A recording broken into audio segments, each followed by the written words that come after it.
안녕하십니까. 9월 23일 추석 연휴가 끝난 첫날 아침입니다. 목요일날 장기표 대표의 직격 시간을 특별히 오늘 갖도록 하겠습니다. 이렇게 나와주셔서 감사합니다. 예, 감사합니다. 예. 이 추석 연휴 직전에 이재명 경기지사, 이재명 대선 후보 캠프에서 이재명 후보가 했다고 봐야 되죠. 장 대표와 몇 사람을 이른바 대장동 개발과 관련해 가지고 그의 한 축인 화천대유 주식회사와 성남시장이었던 이재명과의 관계에 대해서 유착 관계가 있다 하는 취지로 이게 여러 군데서 말씀하신 것을 걸어 가지고 허위사실 유포로 고발을 했더라고. 예, 제가 고발당했어요. 장 대표를.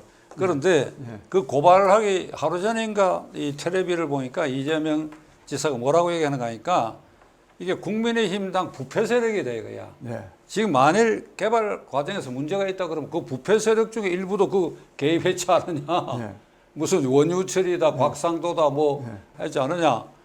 그런데 이낙연 대표가 왜 그 부패 세력 주장에 동조하느냐. 예. 그리고 장기표 대표는 내가 존경하는 제야 원로이신데 그 왜 이런 말씀 하신지 이해를 할 수 없다. 이래놓고 다음 날 고발을 하더라고. 예.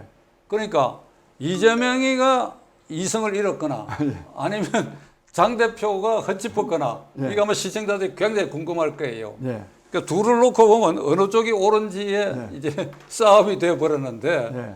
그래서 이 문제에 대해서 이제 장 대표가 풀어서 한번 설명해 주시기 바라고. 우선 첫째로 이 보기 드문 주식회사 이름이야. 화천대유 주식회사. 예. 뭐 주요 풀이에서 나온 말 같은데 요거부터 우선 이 뜻이 뭔지 지금 화천대유 하십시오 하는 게 인사말이 됐다 그래 추석에. 그러니까 1000배 이상의 이익을 남긴다. 수천 배 이익을 남겨서 대박 터져라 하는 인사를 부자 되세요 대신에 화천대유 뜻이 이렇다 하니까 그 뜻이 뭡니까? 화천대유. 화천대유는요, 그 화천 큰 인물이요, 이 세상을 다 이렇게 가지게 된다는 뜻인데, 뭐 해설하기로는 이재명 씨 대통령 말하자면 선거 프로젝트로 인식되는 경우가 있는데요. 그보다요, 우리 시청자 여러분, 이 국민 여러분, 이 사건은요, 이재명 지사의 정말 이 위선을 넘어서 사기성을 그대로 드러나는 사건입니다. 이재명 지사는 이 불로소득, 특히 부동산 불로소득은 절대로 용인하지 않겠다. 그걸 환수하겠다. 이런 주장을 해왔고, 또 이 사건의 경우는 말하자면 이 택지를 공공개발을 함으로써 말하자면 불로소득을 없애야 되겠다. 그걸 성남 시민의 이익으로 돌려야 되겠다. 그런데 이 새빨간 거짓말입니다. 이 지금 성남시가 뭐 제가 그 긴 과정은 제가 생략하고 말하자면 민간인들이 택지 개발, 뭐 택지 사업을 추진하던 것을 이것도 무서운 일인데요. 성남시가 인허가권 도장 하나를 가지고 이 민간인들의 택지 개발 사업권을 뺏어버린 겁니다. 이게 사실 저는 굉장히 중요한 문제라고 생각합니다. 이를 뺏어가지고 뺏어는 이제 자기 명분은 뭐냐면 이걸 불로소득, 즉 이 민간인들이 불로소득 얻는 것을 방지하기 위해서 말하자면 공공개발을 통해서 공익적인 목적으로 쓰려고 이익금이 쓰이게 하기 위해서 공공개발을 했다는데 결과는 뭐냐? 전혀 그렇지 않습니다. 물론 성남시가 5,503억 원을 환수했다는 겁니다. 그런데 민간인들한테 보장한 이익이 얼마냐? 이게요, 약 6천억 원입니다. 정확하게는요, 6,365억 원이에요. 민간인한테요, 6,365억 원의 이익을 보장한 겁니다. 이게 불로소득, 즉 부동산 그 개발로 말미암은 불로소득을 이것이 공익으로 환수한 겁니까, 이게? 근데 또 이게 왜 그러면 이게 문제가 되느냐? 그냥 뭐 사업하다가 보니까 민간인들이 돈 많이 벌었다. 이런 것 같으면요, 돈 많이 벌 수도 있죠. 문제가 안 됩니다. 문제는 뭐냐? 그 민간인으로 참여한 화천대유 김만배라는 사람이 5천만 원 가지고 이 화천대유라는 주식회사를 세운 겁니다. 그러니까 이 특수 관계인입니다. 아무 사업 실적도 없고 또 돈도 많이 투자한 것도 아니고 또 돈이 많이 있는 사람도 아니고 기자 출신이라는 거 아닙니까? 이재명 씨와 이 인연이 있던 기자 출신인데 그 사람한테요 무려 그 사람 그 주변에 자기 뭐 형제들 그 사람 아는 사람들 또 좀 백 좀 될 만한 사람들 그런 사람들 한 7명인가를 끌어들여 가지고 무려 물론 여기에 뭐 은행 국민은행도 있고 뭐 SK증권도 있는데 이건 전부 다 덜러리로 전부 다 해봐야요 20억도 안 됩니다. 덜러리를 세운 거 실제로는 김만배 씨 주변 인물들 그 사람에게요 약 6천억 원의 이익을 이재명 지사 그때 시장이죠 시장이 안겨줬습니다. 국민 여러분 이거 사업 실적도 없고 아무것도 아닌 사람한테 이런 이익을 안겨줬을 때 이재명 씨가요 여기에서 뭔가 엄청난 돈을 착복했으리라는 의심을 하지 않을 수 있습니까? 이게 이 사건의 본질입니다. 그래서 이것이 국민적 관심사가 되는 겁니다. 공공개발했든지 공공개발해가지고 돈을 많이 이익을 남겼든지 또는 뭐 거기에 민간인이 개입해가지고 돈을 많이 먹었든지 벌었든지 그거 아무 문제될 게 없어요. 왜 이 사건이 문제가 되느냐? 이거는 이재명 게이트입니다. 이재명 성남시장이 처음부터 끝까지 다 관여한 겁니다. 말은 공공개발이지만 실제로는 여기에 참여시킨 민간인 그것도 사업 실적도 없는 돈도 별로 없는 그 사람에게 약 6천억 원의 이익을 안겨줬으니 이재명 씨가 엄청난 이익을 여기서 착복하지 않았겠느냐. 그래서 이게 국민적 관심이 집중되고 있는 겁니다. 이 문제가 저는 이 사건의 본질이라고 생각합니다. 일반 국민들이 갖고 있는 의혹은 화천대유 설립자인 김만배 예. 뭐 언론인 기자 출신하고 그러니까 이재명 지사와의 구체적 관계가 어떠냐. 우리는 물론 수사기관이니까. 예. 그런데 예를 들면 어제 오늘 아직까지 보도된 바에 의하면 화천대유가 이 시행 착수한 이후 최근까지 뭉태기 현찰을 수십 원씩 이렇게 빼간 흔적이 있다고 이 1차 수사 과정에서 드러났다고 하는데 그러니까 이재명 지사와 화천대유와의 유착 의혹이 분명히 있는 거예요. 그러니까 이걸 이제 우리 수사기관에게 입증을 못 하겠는데 그에 대해서 어떤 합리적 의심을 가질 수 있을 것인가? 이 사실 대장동 게이트라 그러는데요. 이 사실 이재명 게이트입니다. 제가 이 사건에 대해서 꽤나 많이 아는데 그걸 다 설명하려고 하면 복잡하고요. 이재명 시장이 당시 성남시장이 유동규라고 하는 사람을 내세워가지고 그 뭐 리모델링 사업자랍니다. 그 사람들을요, 그 사람을 말하면 성남도시개발공사 기획본부장으로 내세워가지고 그때도 사장도 없었답니다. 도시개발공사 사장도 없을 때 그 사람을 내세워가지고 이게요 하루 사이에 인허가가 다 나가지고 하루 사이에 이게 사업이 진행된 겁니다. 이거는 성남시장 이재명 시장이 자기 일로 생각해가지고 다 일사불란이라는 말도 이는 부적합니다. 이거는 하루 사이에 그냥 허가를 내가지고 이 사업을 진행한 거거든요. 그런데 그래서 이거는 전적으로 이재명 씨 겁니다. 그런데 우리 국민 여러분 돈 벌었다고 해서요 돈을 요즘은 함부로 막 빼가도 못 씁니다. 그거는 왜냐면 출처가 있어야 되는데 이미 빼간 돈이 얼마냐 하면 김만배 씨가 473억 원을 말하면 장기 대여라는 이름으로 이 돈을 빼갔어요. 이 돈 행방을 찾으면요 금방 나옵니다. 요즘은요 이 금융실명제가 되어 있기 때문에 이게 1,000만 이상만도 다 이렇게 어디서 수입이 어떻게 생겼고 어떻게 지출되는지 나와야 됩니다. 그런데 이거를 금융감독원과 다른 금융정보연구원이던가요? 금융정보원에서 이미 이 자금의 행방이 모연하다 해가지고 한 1년 전에요. 이미 이것이 금융정보원에서 경찰청에다가 수사를 의뢰했답니다. 근데 1년여 동안 수사를 안 했습니다. 이게. 지금 이제 용산경찰서에 배당돼가지고 용산경찰서에서 한다는데 이것만 제대로 수사를 해도요. 말하자면 이 사업의 실체, 즉 이재명 당시 성남시장이 말하자면 자기가 사적으로 이익을 착복하기 위해서 엄청난 이익을 안겨준 거, 이게 저는 드러나라고 생각합니다. 이 이재명 화천대유와의 연결, 커넥션의 의혹이 아주 짙게 되어 있고, 이것은 특검 수사를 통해서 충분히 밝혀질 것이라고 저도 확신을 하는데, 이게 애둘러 가지고 이 유착관계를 상징하는 의혹의 하나가 권순일 전 대법관의 존재고, 권순일 대법관이 1년 전에 이재명 지사의 선거법 위반 사건 상고심에서 그게 이재명 씨에 대한 혐의, 시간 관계상 설명을 약하겠습니다만은 무죄 취지로 대법원이 무죄 취지 6명, 유죄, 죄가 있다고 본 게 5명, 요 고리 역할을 한 게 권순일 씨가 대법관이 이건 무죄다.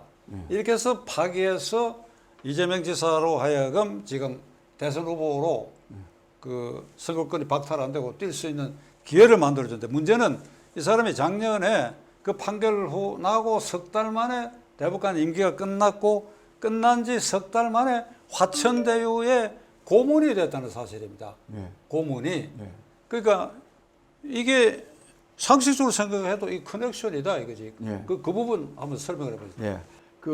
이 이재명 지사는 지금요, 자기는 뭐 돈 1원도 받은 거 없다, 뭐 고발하라 뭐 했었는데, 근데 지금은 또 그것도 부정하고 있습니다. 그 캠프 사람들을 뭐 내세워가지고 부정하고 있는데, 만약에 이재명 지사가요, 이 불로소득, 부동산 불로소득을 없앴다고 그렇게나 말은 안 해놓고, 조금 전에 말씀드린 대로 어떤 특정 개인, 대기업도 아닙니다. 이게 대기업도 아닌 돈도 별로 없는 기자 출신 사람에게, 물론 한 사람은 아닙니다만 좀 여러 명입니다만은 그걸 6천억 원의 이익을 안겼다면, 이 이재명 지사는 거짓말쟁이든가 아니면 바보든가, 그래서 이거는 절대로 이재명 지사와 무관할 수 없다는 말씀을 드립니다.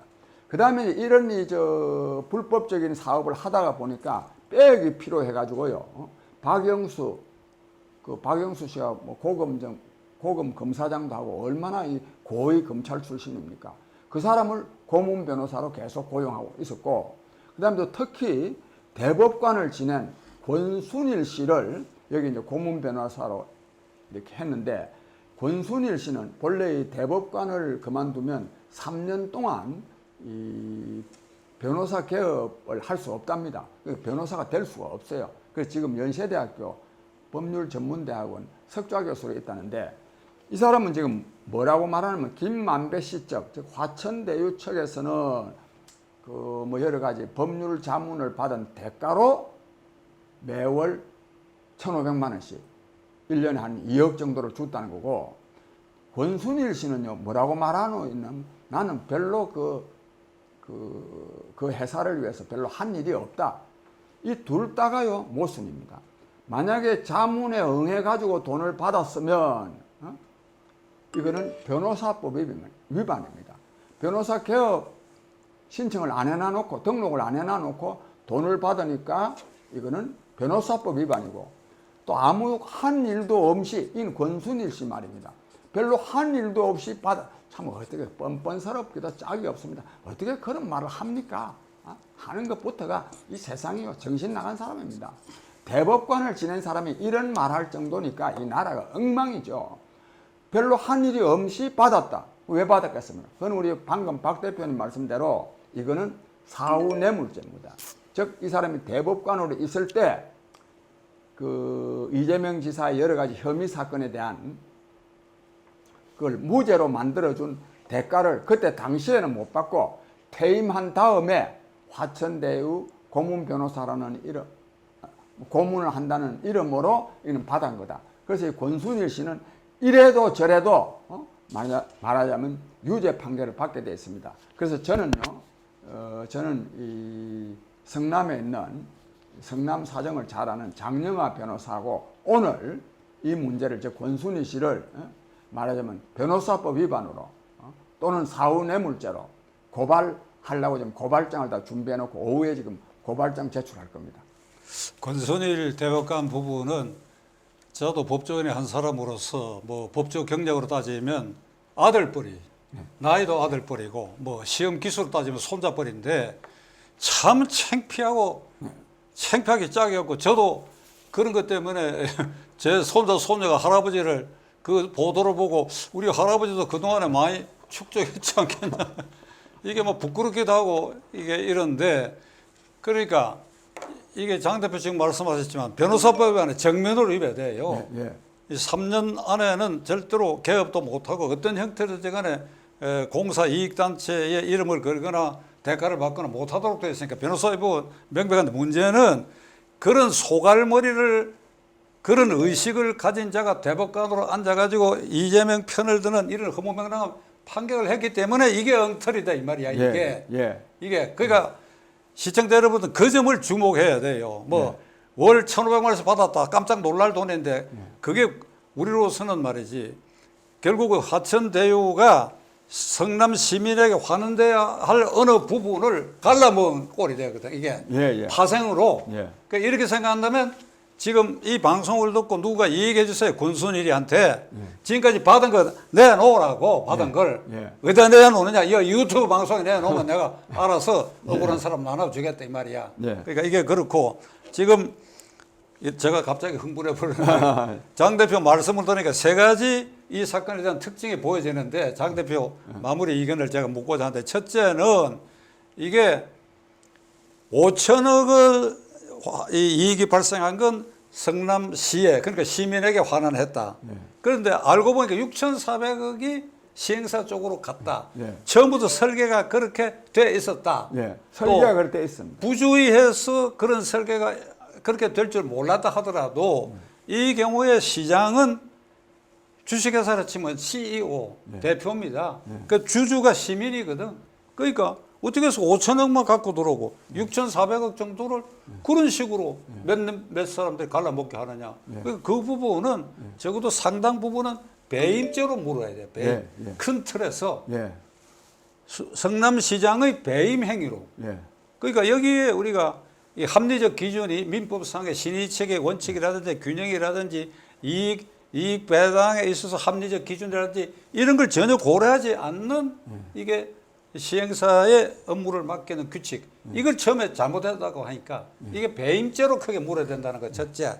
둘째로는 이익은 나누어 갖고 나누어 가져버리고 만일 손실이 발생하면 시가 책임지는 이런 구조였기 때문에 이건 두 번째로 부당한 일이 돼 이게. 그 이익은 다 나눠 먹어버려 크게. 그다음에 셋째로는 박근혜 대통령 사건 때에 최순실이가 관여하고 있는 무슨 스포츠 재단에 대기업이 출연하게 한 것과 삼성이 최순실이 딸 정유라에게 말 사준 거, 이런 걸 전체로 박근혜 최순실을 경제 공동체로 봤어요. 그래가지고 이게 이신일체다. 그래서 공범이다. 이런데 일부 무죄도 났지만은 결국 이 끝까지 지켜졌는데 이거야말로 경제 공동체지. 이재명과 화천대유의 경제 공동체다 이게. 그러니까 1. 배임 혐의. 2. 이익은 사적으로 나누어 갖고 손실은 시민에게 부담시키는 설계. 셋째로는 두 사람 사이에는 경제 공동체다. 이렇게 장 대표 말씀을 듣고 제가 이렇게 그런 의심을 갖는데 어찌 생각하세요? 하나 더, 전적으로 이거는 경제 공동체지요. 경제 공동체가 아니면 특정, 또 이재명 씨 자기 철학이 부동산 불로소득 없애는 건데, 그런데도 불구하고 불로소득 정도가 아니라 거액의 폭리를 취하게 해주는데 그 경제 공동체가 아니면 그런 일을 왜 했겠습니까? 그 다음에 이재명 씨는 이런 변명을 하는데요. 이 변명이 틀린 겁니다. 뭐라고 변명하느냐 하면, 그 성남시는 손해볼 것이 없고 저쪽이 뭐 이익이 나든 손해가 나든 그쪽 책임이다 이러는데, 이게요, 손해가 날 수가 없는 데입니다. 이게 왜 그러냐 하면, 저는 그 지역에도 가봤습니다. 그 산도 있고 완전히 그냥 뭐 그런 때이기 때문에 그린벨트 지역입니다. 그린벨트 해제해가지고요, 집 짓는데요, 손해를 볼 수가 있습니까 이게? 본래부터 이게는 엄청난 이익이 발생할 수밖에 없게 되어 있는 구조입니다. 이 구조가. 그래서 저는 이익이 그렇게 많이 난 것은 그 뭐 어쩌다가 땅값이 올라서 그렇다. 그 말은 성립하지 않습니다. 그 다음에 또 이 사람은 또 이제 뭐 이런 거는 좀 사소한 겁니다만은 거기에 뭐 사기업체가 얼마를 벌었는지 나는 알 필요도 없고 알 수도 없다 그럽니다. 그것도 말도 대단한 소리요. 너무 이익이 많이 나서 뭐 920억 원을 더 환수했다 하면서 이익 난 얼마 나는지 이익이 얼마 나는지 모르면 또 환수할 수 있습니까? 그 다음에 그 사업에 대해서요 자기 말대로 알 필요도 없고 알 수도 없다. 이 무슨 말입니까? 부동산 불로소득을 못 챙기도록 하겠다는 것을 자기 정치 철학으로 갖고 있는 사람이 거기에서 얼마나 큰 이익이 내는지 저는 알 수도 없다. 알 필요도 없다. 그런 말 하는 것부터가 이 이재명 씨 발언은 한 군데가 맞는 게 없습니다. 제가 뭐 오늘은 논리입니다만은 뭐 기본소득, 기본주택, 기본대출 가는 거 이거 전부 다 이게 사실상 사기치는 것입니다. 이게 사기치는. 저는 이 사건에 대한 이재명 지사의 이 발언들도 전부 다 대국민 사기극이라고 생각합니다. 시청자 여러분, 궁금한 그 상당 부분이 해소되고 이 사태가 그냥 덮을 사태가 아니라는 것도 아마 여러분이 인식했으리라고 생각하는데 앞으로 이 사태 추이를 지켜보면서 좀 더 분석적으로 시청자 여러분들에게 그 정보를 알릴 필요가 있는 사안이라 생각되기 때문에 오늘은 요 정도에서 끝나지만 조만간에 장 대표가 다시 한 번이 아니라 두세 번 이렇게 모시도록 하겠습니다. 오늘 나와주셔서 감사합니다. 감사합니다.